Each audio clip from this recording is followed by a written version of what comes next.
Entendes o que estás lendo? O podcast que te leva através das páginas da Bíblia, livro por livro, capítulo por capítulo.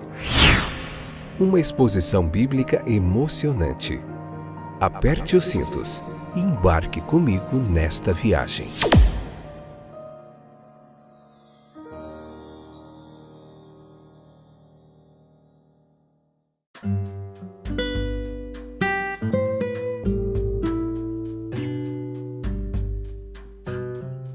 Olá, meus queridos companheiros de viagem nessa jornada fantástica através da Palavra de Deus. Como vocês estão?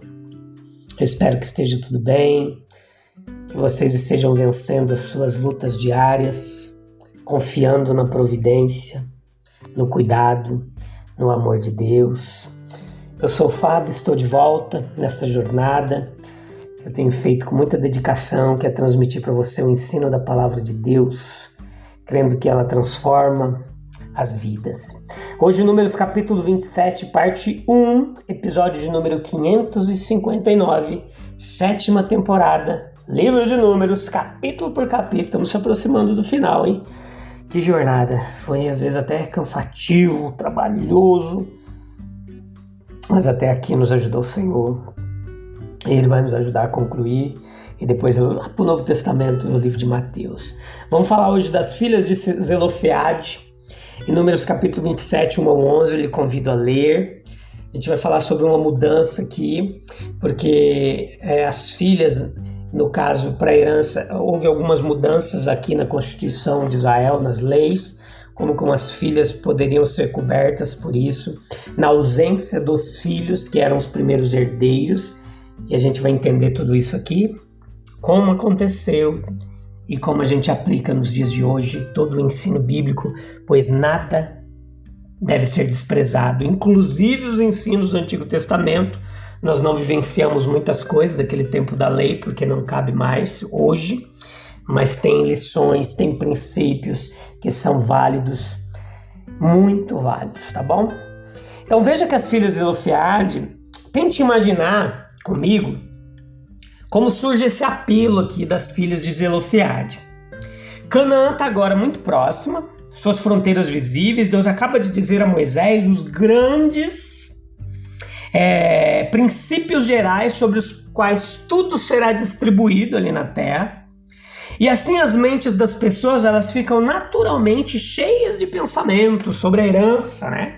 O que eles vão fazer com a herança? Eles não podem mais reclamar de estarem em lugares desolados do deserto. Não, agora eles vão ter uma terra prometida.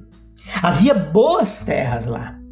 E por isso Canaã era aguardada com grandes expectativas. Em tais circunstâncias, cada família estaria atenta para antecipar e afirmar a sua parte. No Novo Testamento, os discípulos, depois de terem ouvido Jesus discursar com tanta frequência e fervor sobre o vindouro reino dos céus, eles entraram numa intensa rivalidade sobre quem deveria ser o maior no reino de Deus. Portanto, aqui nós podemos muito bem supor que os filhos de Éfer estavam muito prontos a considerar as filhas de seu irmão Zelofeade como estando fora de qualquer direito à terra que caberia aos filhos de Éfer. As relações naturais, elas são facilmente pisoteadas pela ganância do ganho. Disputas sobre divisão de propriedades geram e sustentam disputas mortais entre parentes. Lucas 12:13. Muito possivelmente, os irmãos de Zelofeade disseram às suas sobrinhas que elas não tinham direito a herdar, sendo o costume estabelecido que as heranças deveriam ir para os filhos. Mas as filhas sentiam orgulho do nome do pai. Por que então deveria o seu nome desaparecer do meio da sua família porque ele não tinha filho? A resposta que nós somos levados a inferir aqui e compreender é muito simples, muito mundano também. É verdade, mas ainda é mais concebível por causa disso. Pense comigo, meus queridos, nós nos apegamos aos nossos costumes e não podemos nem mesmo dar lugar a sentimentos que são tão dignos de crédito pelas filhas. Isso talvez abertamente. Então, em seus próprios corações, eles acrescentariam: elas são apenas mulheres, elas não podem fazer nada. E aqui entra discussões de gênero. Imaginamos uma recusa real em permitir que essas mulheres partilhem da posse. Mas mesmo que não fosse real, eles têm uma ideia perspicaz do que vai acontecer. Então eles apelam a Moisés da maneira mais pública para que possam ter a sua autoridade de peso para resolver o assunto antes que ele se vá. Eram mulheres, mas tinham toda a decisão e coragem. Mais do que a maioria dos homens, para romper com todas as noções convencionais, em vez de se submeterem docilmente a uma injustiça que estava sendo praticada contra elas. A desaprovação de Paulo às mulheres falando nas igrejas, por exemplo, foi obviamente muito boa para apontar uma regra geral, mas provavelmente lhe teria permitido numa outra ocasião prudente, que era uma regra não isenta de exceções. Ele pode ter pensado bem na época, no lugar, no momento, na situação e na circunstância de uma igreja em particular, para tomar aquelas decisões. Quem falaria por essas mulheres agora, senão elas mesmas? Quando os oprimidos não encontram defensores suficientes entre os espectadores, é hora de levantarem as suas próprias vozes. Não é evidente que essas mulheres eram as melhores juízas da sua própria posição? E assim, perante a pressão da vida social moderna, não será muito inconsistente com a manutenção da liberdade e da verdade impedir as mulheres de fazerem valer as suas reivindicações da forma que considerem melhor? Não foi dito de antemão sobre muitos fatos alcançados e gloriosos que eles eram impossíveis de serem alcançados? A história moderna, meus queridos, está repleta dessas previsões. Paulo disse: olha, cada homem esteja plenamente persuadido em sua própria mente, o que certamente é tão necessário e tão útil para a mulher quanto para o homem.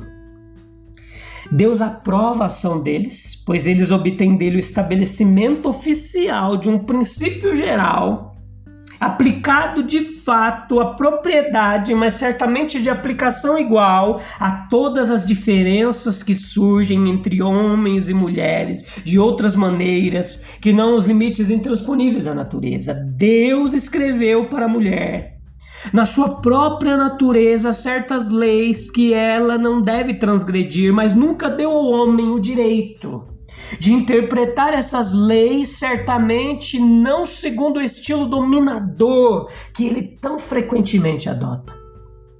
É sem dúvida verdade que Deus fez a mulher para o homem. A natureza humana encontra aqui a sua plenitude, daí deriva os meios de sua continuidade. E a diversidade de personalidade e caráter que constitui grande parte, das riquezas peculiares da humanidade. Agora pense, o homem não deve, portanto, resolver essa esfera no que concerne a mulher com a sua mão forte e responsável. Não é quase certo que muitos problemas surgiram porque o homem foi desde o início o mais forte e usou disso como dominação, opressão e até violência?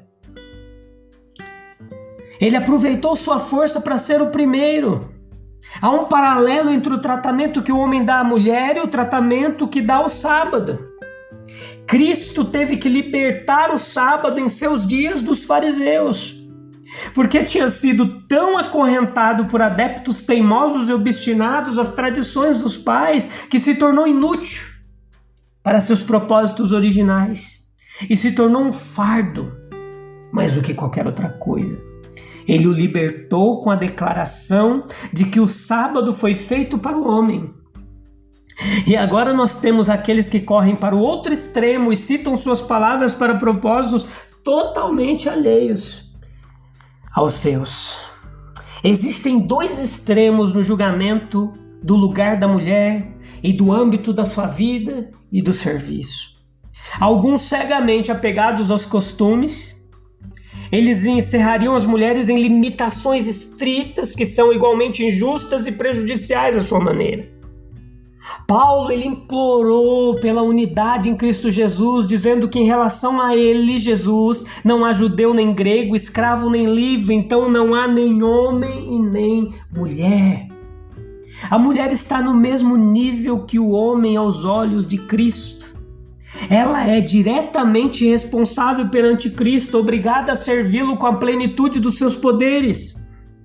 Portanto, para assumir o patamar mais elevado da lealdade a Cristo, é uma infidelidade a Ele colocar até mesmo os menores obstáculos no caminho das mulheres que agem conforme seus próprios corações lhes dizem que podem servir melhor ao seu mestre. Veja as mulheres que seguiam a Jesus.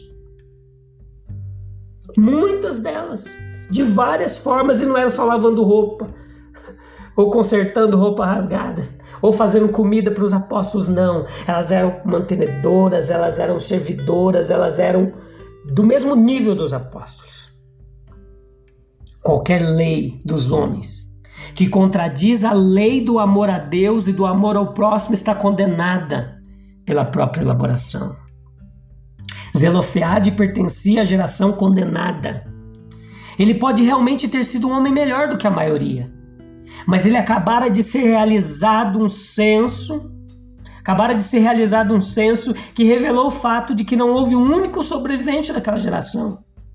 E não era hora de dizer mais nada como elogio do que Zelofeade morreu em seu próprio pecado. Há um tempo e uma necessidade de louvar, honrar os servos devotados de Deus e de manter a sua reputação de fidelidade, zelo e sucesso espiritual, mas nunca esquecemos que o melhor dos homens, para dizer o mínimo dele, morre no seu próprio pecado. Essa será grande parte a sua própria consciência.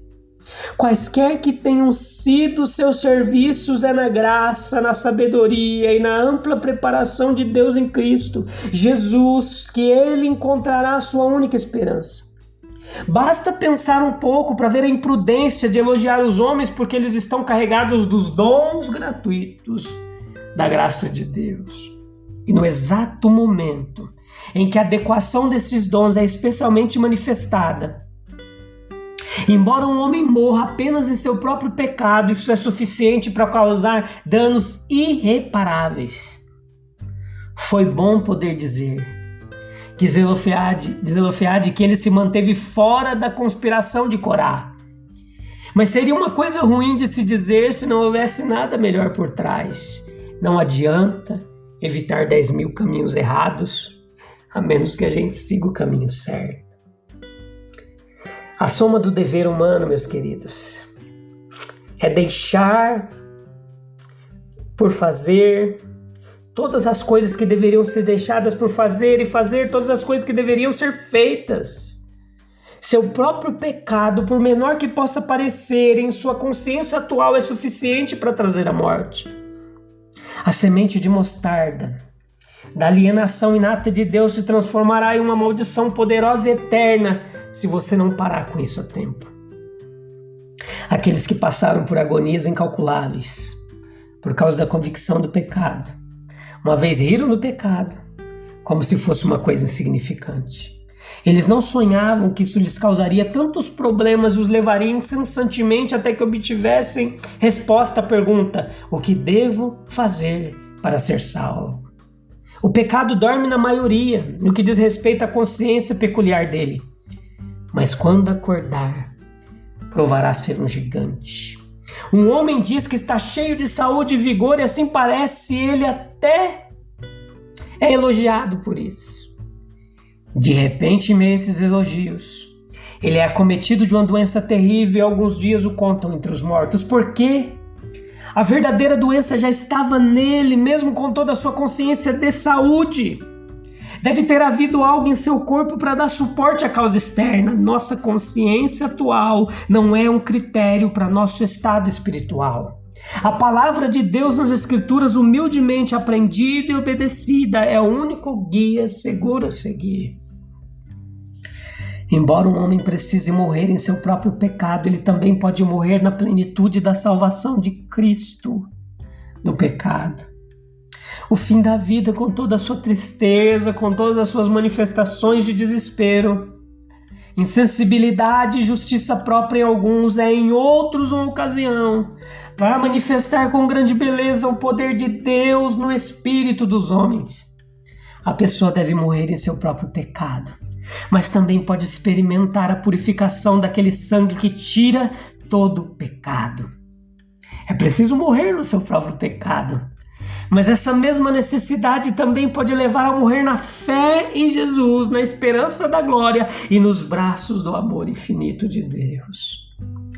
Já é suficiente mal que o pecado seja dominante, mesmo sem nos obrigar a abandonar os caminhos normais da vida, aqueles considerados entre os homens úteis e inofensivos.